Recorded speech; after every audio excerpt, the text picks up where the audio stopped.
L'humanité ébranlée et la société effondrée par un petit machin. Un petit machin microscopique appelé coronavirus bouleverse la planète. Quelque chose d'invisible est venu pour faire sa loi. Il remet tout en question et chamboule l'ordre établi. Tout se remet en place, autrement, différemment.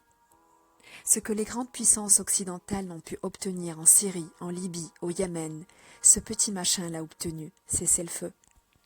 Ce que l'armée algérienne n'a pu obtenir, ce petit machin l'a obtenu, le Irak a pris fin.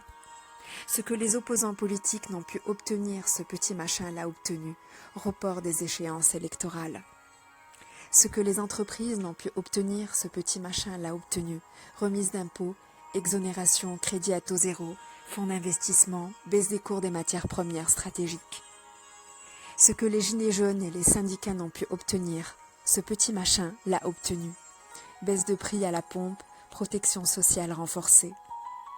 Soudain, on observe dans le monde occidental, le carburant a baissé, la pollution a baissé, les gens ont commencé à avoir du temps, tellement de temps, qu'ils ne savent même plus quoi en faire.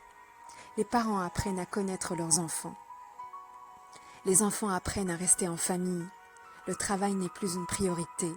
Les voyages et les loisirs ne sont plus la norme d'une vie réussie. Soudain, en silence, nous nous retournons en nous-mêmes et comprenons la valeur des mots solidarité et vulnérabilité.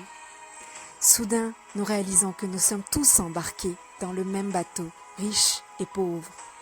Nous réalisons que nous avions dévalisé ensemble les étagères des magasins et constatons ensemble que les hôpitaux sont pleins et que l'argent n'a aucune importance. Que nous avons tous la même identité humaine face au coronavirus.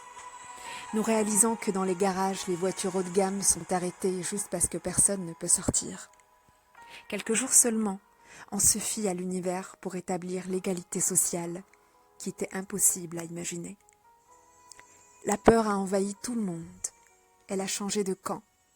Elle a quitté les pauvres pour aller habiter les riches et les puissants.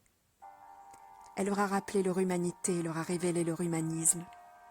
Puis cela servir à réaliser la vulnérabilité des êtres humains qui cherchent à aller habiter sur la planète Mars et qui se croient forts pour cloner des êtres humains pour espérer vivre éternellement. Puis cela servir à réaliser la limite de l'intelligence humaine face à la force du ciel. Il a suffi de quelques jours pour que la certitude devienne incertitude, que la force devienne faiblesse, que le pouvoir devienne solidarité et concertation. Il a suffi de quelques jours pour que l'Afrique devienne un continent sûr, que le songe devienne mensonge.